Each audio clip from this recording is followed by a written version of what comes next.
So please stand. This is a song called Listen to the Land.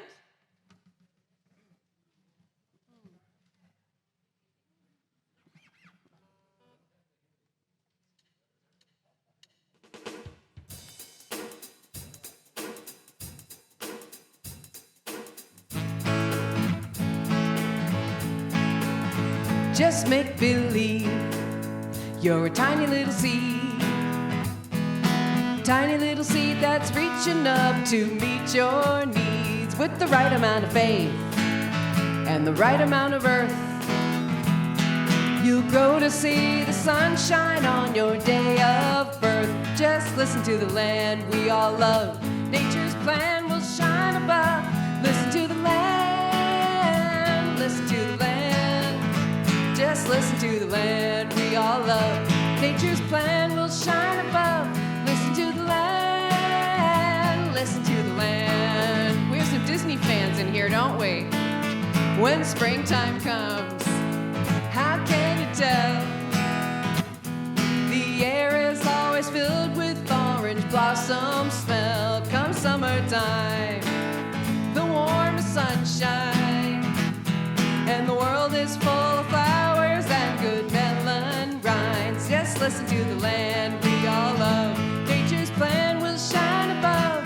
Listen to the land, listen to the land. Just listen to the land we all love. Nature's plan will shine above. Listen to the land, listen to the land. The seasons come and the seasons go. Nature knows everything that it must know. The earth and man, or we, can be good friends. Let's listen so our harvest time will never end. Let's listen to the land we all love. Nature's plan will shine above. Listen to the land, listen to the land. Just listen to the land we all love. Nature's plan will shine above. Listen to the land, listen to the land. Yeah. Good morning. My name is Bruce Kreck, and I am the trustee today. On behalf of Reverend Donna Maurer and the Board of Trustees, I'm privileged to welcome you to the Sonoran Desert Center for Spiritual Living. And you'll notice today that I'm Marianne today. Well, all the other times that Marianne wasn't around, I was Jackie a lot. So I told Jackie, I'm just tired of being you, so why not Marianne? That's perfect, fits perfectly. It blends right well in. So yeah, just to let you know. Whoever you are and wherever you are on your spiritual path, you are truly welcome here. Here you'll be validated, supported, and encouraged to be all that you're meant to be. Our vision statement, which I love, is love in action every day in every way. We express this love by learning and living the principles of the science of mind. On the back of the program, you'll find the declarations of principles. Please join me in reading them. I believe there's an infinite intelligence operating throughout the universe. I believe this intelligent power is only good. I believe this intelligence expresses as me. I believe through my conscious use of this power, I create my life as happy, healthy, and complete. And so it is. So do we have any first-time visitors today? I don't think so. Looks like, okay. So I'd like to thank all the people for today's Sunday celebration. That's everybody in the seats. And I really appreciate the people that step up and volunteer to get the food ready. We appreciate the music director, Craig and Gray, and the soundboard. So I'd just like to thank everybody that comes I haven't done this well, for the Sunday celebration. So we'll direct ourselves to the announcements.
The God in me beholds the God in you.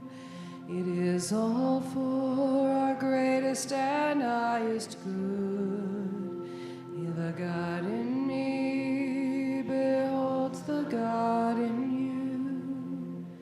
And you and I are one. Namaste. The God in me beholds the God in you. That is all for our greatest and highest good. The God in me beholds the God in you. And you and I are one. Namaste. Namaste. Good morning. So see what happens when I get a new hat?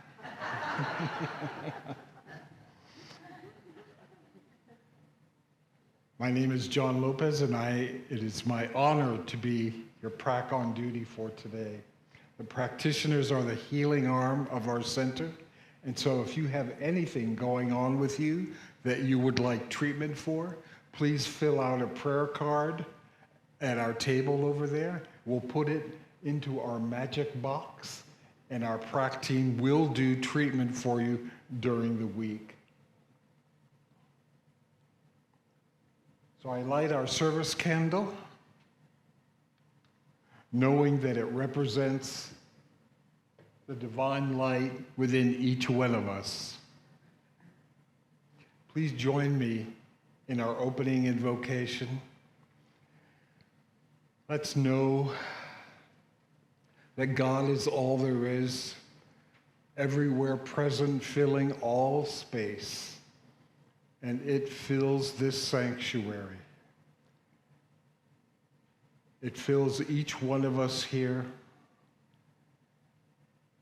It expresses through the inspired words of Reverend Donna, through the divine and delightful music by Heather, through our wonderful video master, Gray, through our wonderful support staff, through everybody who comes here early and stays late.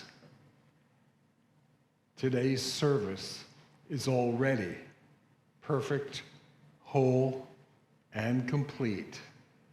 And we anchor this by saying, and so it is. So this month, being Pride Month, among all the other things that are going on, I thought my reading today would be appropriate. As Centers for Spiritual Living, we have a collective responsibility to create space for everyone to embark on their own journey of self-discovery and self-actualization. The sacred act of creating space fosters an environment where individuals are liberated to explore their authentic selves, unfettered by societal expectations or external judgments. In other words, who they are when no one is looking. Who are we when no one is looking? It is during moments with ourselves that we have the opportunity to cultivate authenticity and align our thoughts, beliefs, and actions with an awareness of their impact on the collective experience. As we are liberated from the need for external validation, we can begin to recognize how our creative ability impacts the interconnected web of humanity. In these private moments, we tap into our inner wisdom, realizing that who we are when no one is looking defines the authenticity and transformative potential we bring to the world. It's through this conscious alignment of our internal and external landscape that we not only shape our own lives, but also become architects of our collective reality.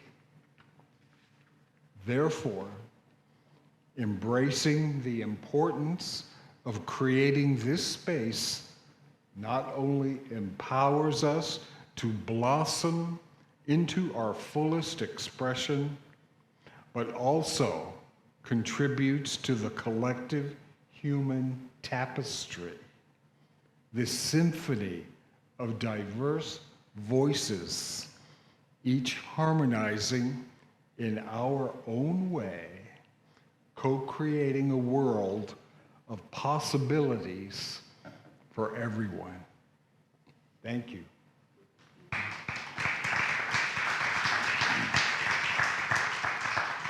So I take our service candle, and I will be holding the high watch for you during service.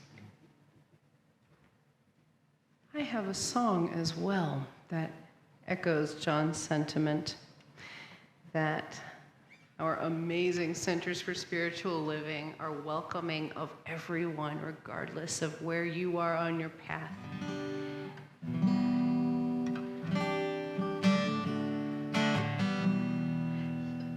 It's written by a German duo called the Love Keys.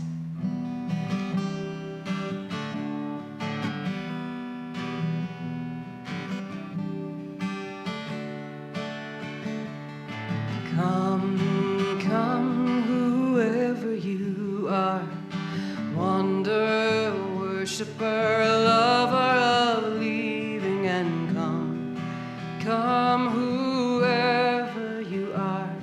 This isn't a caravan of despair. Come, come, whoever you are, wanderer, worshiper, lover. Come, whoever you are.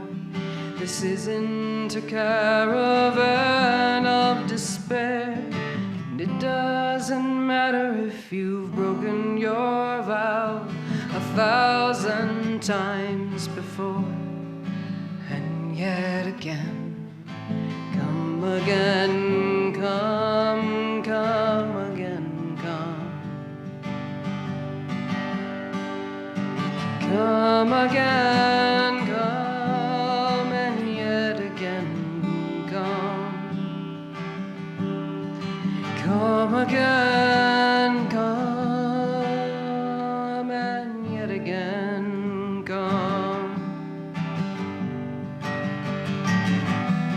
Come, come, whoever you are, wanderer, worshiper, lover.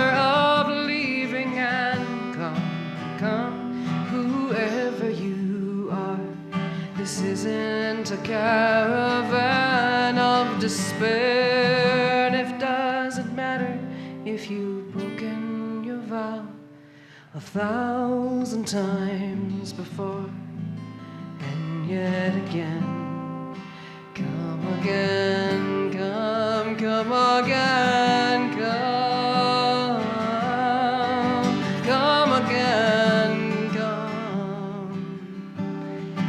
Yet again, come, come again, come.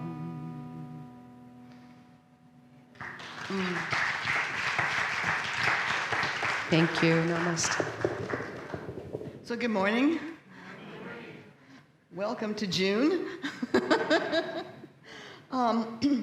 We've got a new theme this month. It's mine. I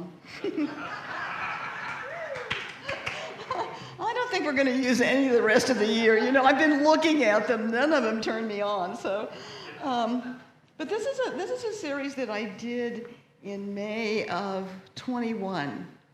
And it was the first month that we had returned to our sanctuary after COVID. We had been meeting outside at the Oasis. And so this was the first month. And so there's something kind of, I don't know, nostalgic about that for me. So it's called Lessons from the Land. And I love that theme because I grew up in the Ozarks.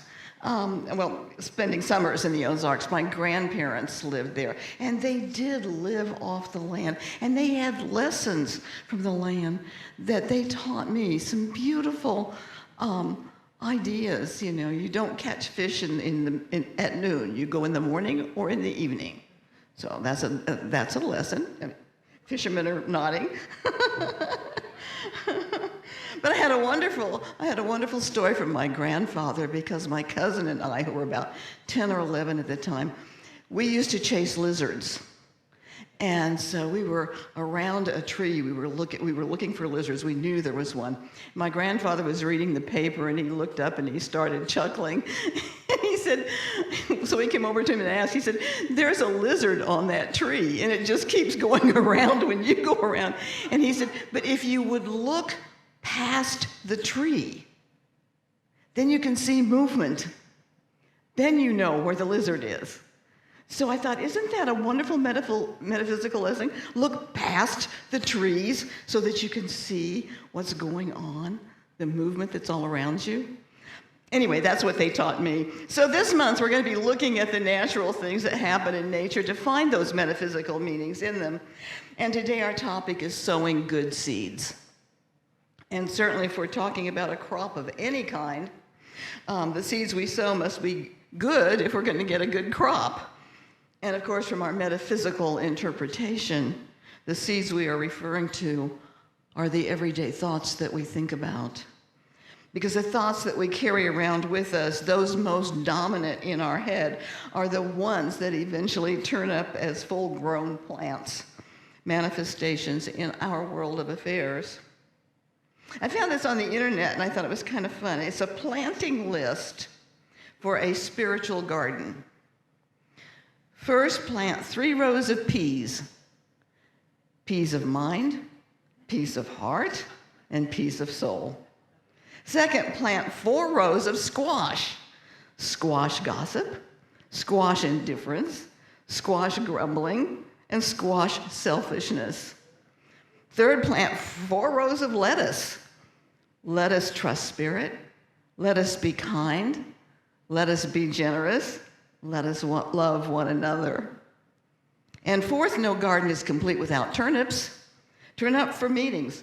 Turn up to share talents. Turn up to help someone else. Turn up with a smile, even when it's difficult. And turn up with the willingness to do your very best. And next, water your spiritual garden freely with patience and cultivate it with love. When we plant a seed, it will produce whatever we have planted. If our thoughts are our seeds, then how do we make sure that they are good? John Randolph Price in the Abundance book, now this whole book is about abundance, but he has some principles to keep us on track. And they are intense love, joyful thanksgiving, verbal harmlessness, and right action. And they fit right in with our rows of peas, squash, lettuce, and turnips from our spiritual garden.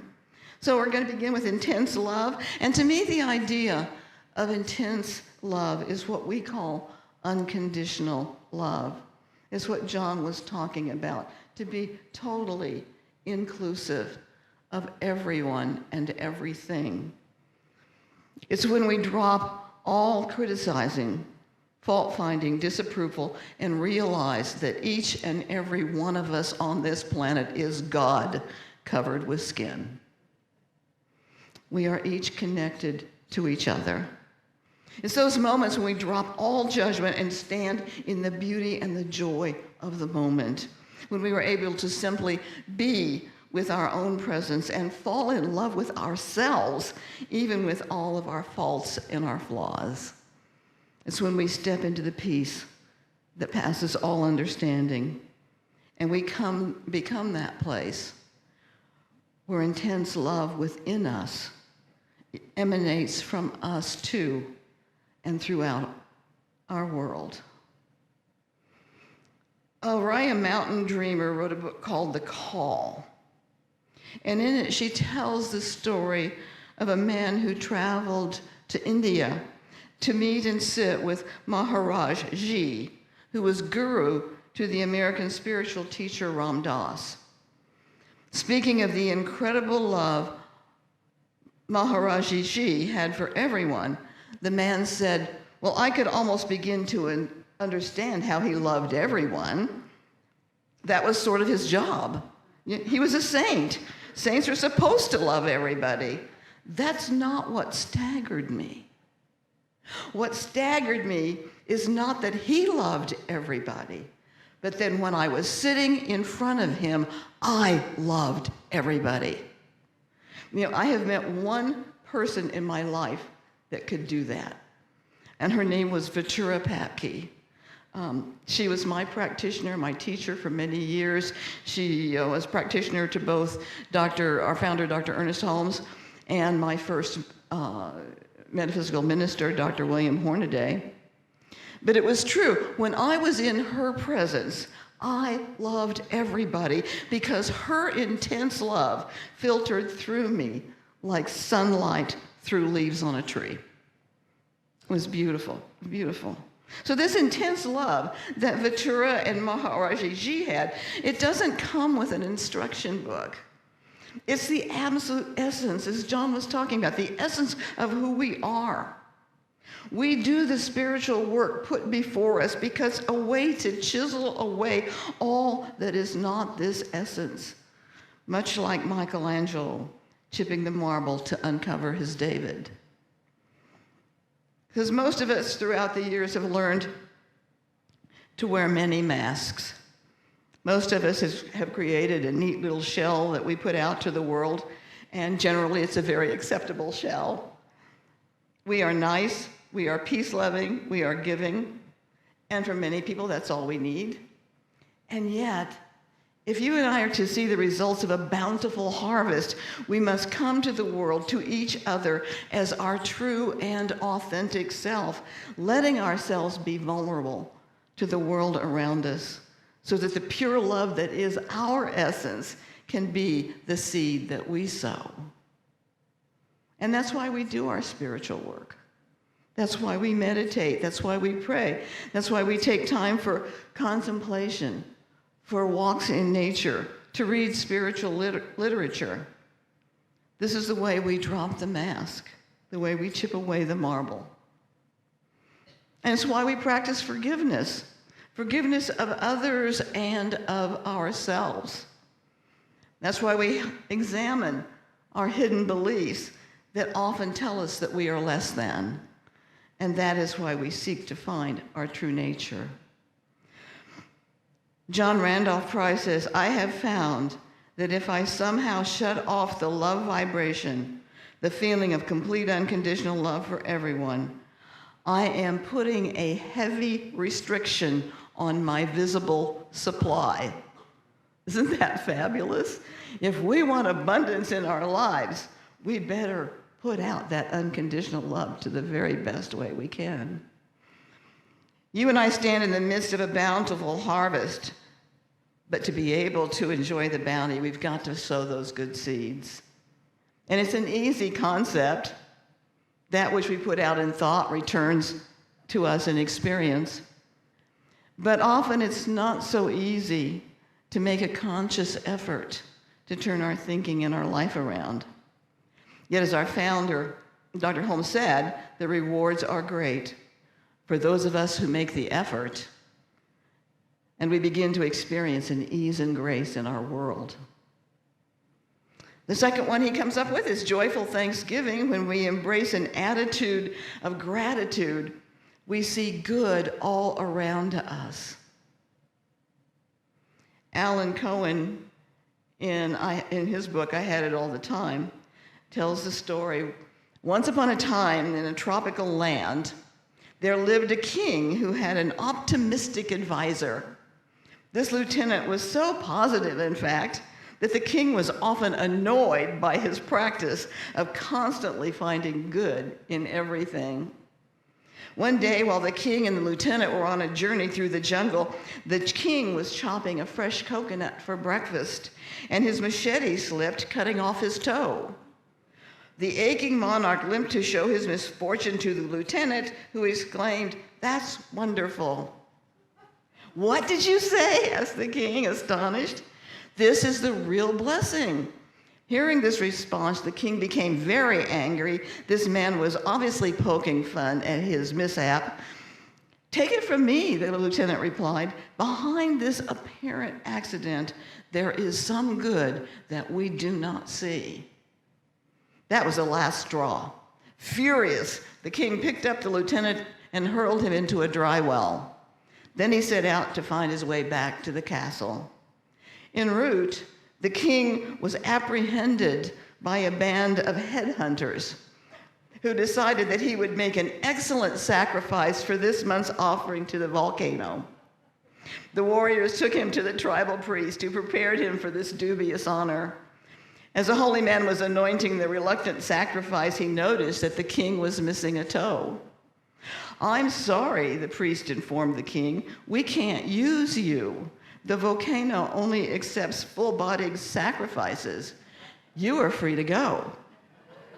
Overjoyed, the king hobbled out of the tribal camp, and suddenly it dawned on him that the lieutenant had been correct. There was indeed a hidden blessing behind this seeming misfortune. As quickly as he could, the king made his way to the well where he had left his lieutenant, and to the ruler's delight, his companion was sitting in the well, whistling happily. The king offered the lieutenant a hand, pulled him out of the well, and apologized profusely. "I'm terribly sorry I threw you in there," the king said as he dusted his advisor's shoulders. "I was taken prisoner by some wild natives who were about to cast me into the volcano, but when they saw my toe was missing, they let me go. It was actually a miracle that you foretold, and I so thoughtlessly cast you into this pit. Can you ever forgive me?" "No apology necessary," replied the lieutenant. "It was also a blessing that you left me in the well." "Now, how are you going to make something positive out of that?" asked the king. "Because," the lieutenant explained, "if I had been with you, they would have taken me for the sacrifice." Isn't that fun? Well, perhaps this story is a bit over the top, and yet, if we can see that the universe wants only our highest and best good, then we are able to go to that bigger picture so that we can see and bring out the blessings, even within the hardships we may be facing. 2 hurricanes brought me here. So I wasn't happy with 2 hurricanes, but I sure am happy here. And we make looking for the good and praising it. I remember Reverend Bob Bailey. That was one of his staunch statements. Look for the good and praise it. So when we make looking for good and praising it a habit, that becomes the good seeds that we manifest in our world of affairs. The third one that John Randolph Price talks about is verbal harmlessness. And he says, harmlessness in both word and thought is a destroyer of all limitation.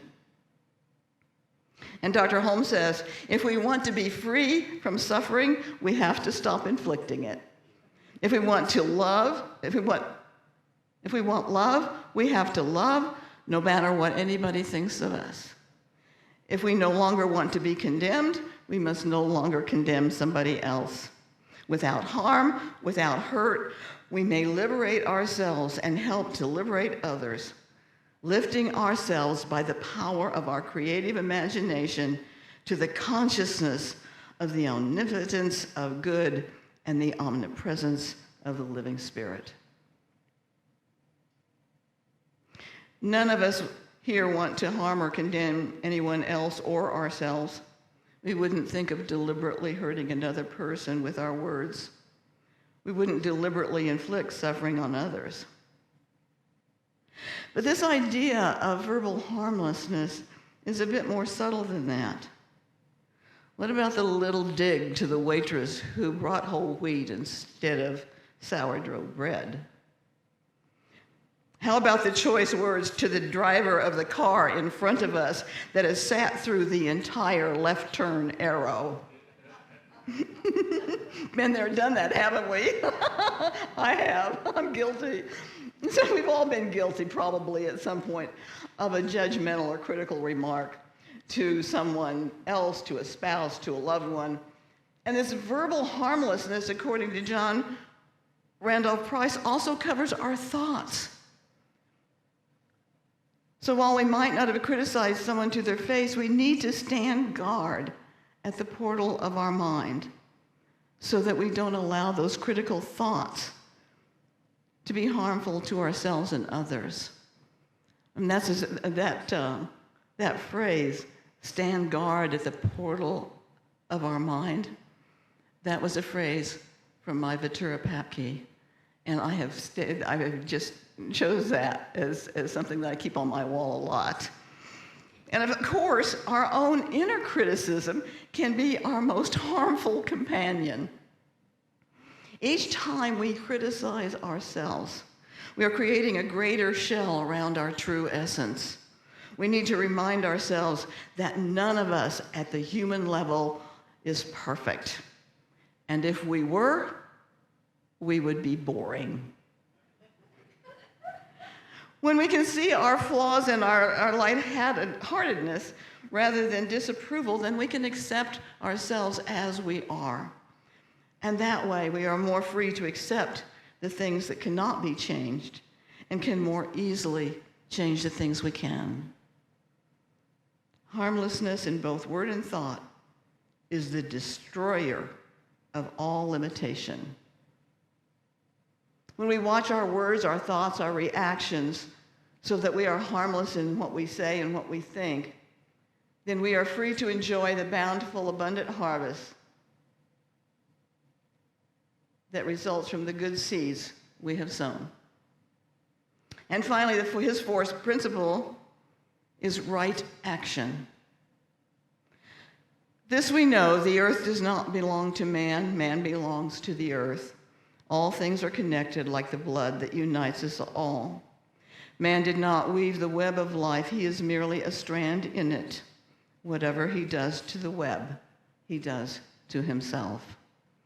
These words were originally attributed to Chief Seattle, who was a leader of the Suquamish and Duwamish Native American tribes in what is now the state of Washington, as the treaty was being signed to give away his land. Right action starts in our thoughts, our beliefs, our ideas, and comes into form as we move out into the world.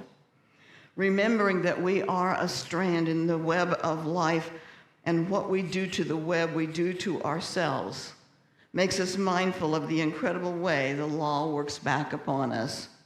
What we give out, we receive. Right action, then, is the giving out of what we want to receive in our lives. Right action is undergirded by the knowledge of the deep connection that we have with each other and with everything that lives.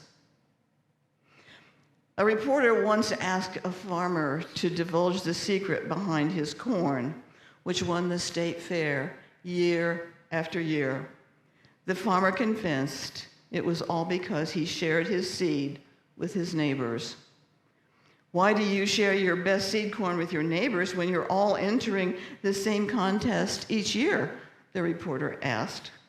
And the farmer replied, the winds pick up pollen from the ripening corn and swirls it from field to field. If my neighbors grew inferior corn, cross-pollination would steadily degrade the quality of my corn. If I am to grow good corn, I must help my neighbor do the same. The value of a life is measured by the lives it touches. The welfare of each one of us is bound up with the welfare of all of us. We have to realize that the more of our good we give, The more good others have, the more we all have. And it can work no other way than this. So this week, let's practice the principles of intense love, joyful thanksgiving, verbal harmlessness, and right action, so that we too will be sowing good seeds. Thank you. Namaste.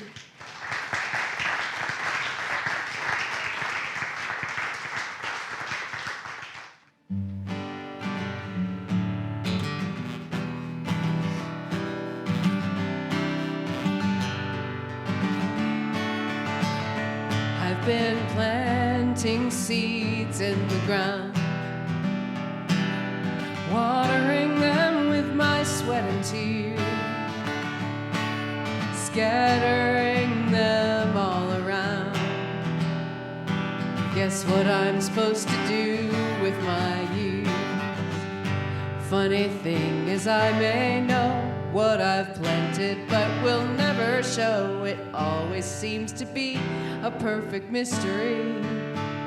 Whatever grows will grow, whatever dies will die, whatever works will work, whatever flies will fly, whatever fails will fail. What's meant to soar will soar. I am planting seeds, nothing more.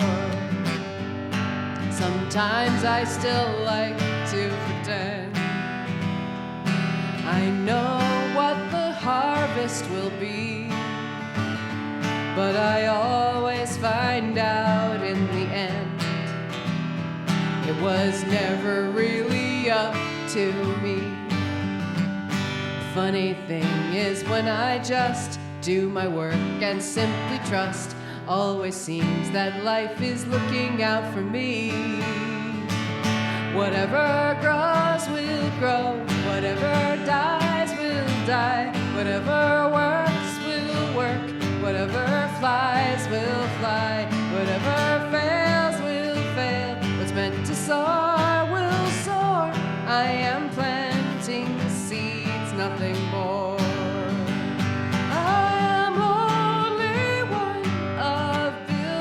Of seeds. When all is said and done, I just do what's mine to do and let it be. Whatever grows will grow, whatever dies will die, whatever works will work, whatever flies will fly, whatever fails will fail. What's meant to soar will soar. I am planting seeds. I am planting seeds. I am planting seeds, nothing more. Oh, yeah.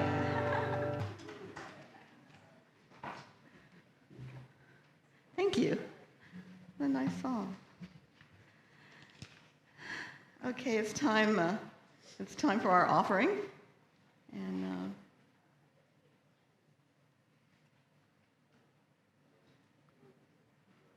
And I really do give thanks for your generosity that allows us to thrive in this little community of Amado. It really is a neat little place, isn't it?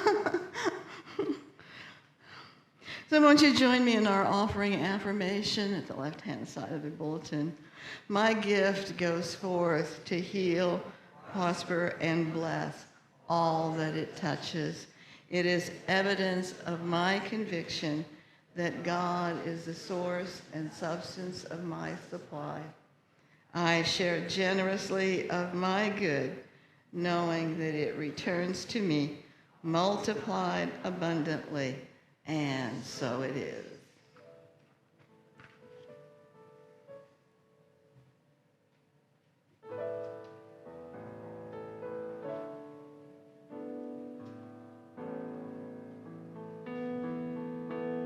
I am so blessed. I am so blessed. I am so grateful for all that I have. I am so blessed. I am so blessed. I am so grateful. I am so blessed. I am so blessed.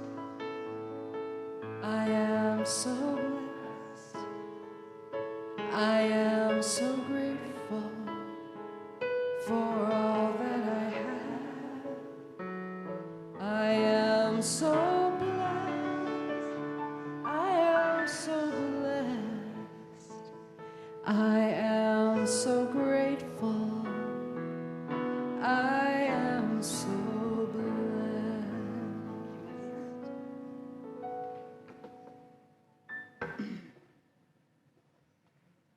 And again, my thanks to all of you. So let's close this portion out in prayer, and it looks like there's all kinds of little goodies up there. so please join us for refreshments afterwards. And is there anybody else that's leaving? We've got snowbirds that are coming and going. I know that. Is this your last night? Okay, so be sure and give Doris a big hug from each and every one of us. Yeah, I can see us kind of dropping off a little bit at a time. It's like, oh, I know last week was Jean's last week, and Jaya and Charlie. So anyway, let's just close this out in prayer and be sure to give Doris a hug. I know that there is one mind, one divine intelligence that permeates all existence. I know that its attributes are love, truth, beauty, joy, harmony, peace, abundance. I know that these are ours by divine birthright. Made in the image and likeness of divine intelligence, we carry these as seeds within us. So I speak my word that each one of us this week allows those seeds to come into full fruition, to find those places that need to be healed, to find those places where love is necessary, and bring that into that space. I give thanks for the opportunity to be with my spiritual family and to speak these words into the law of mind. And I do speak my word for anyone experiencing any kind of a challenge, whether it's personal or whether it's something bigger like war or famine or floods, tornadoes, all of the things that nature can bring us. And we know that in those places, the healing power of God is right there. So I release these words into the law of mind to do its perfect work, as we say together, and so it is. And may we stand and sing Stand.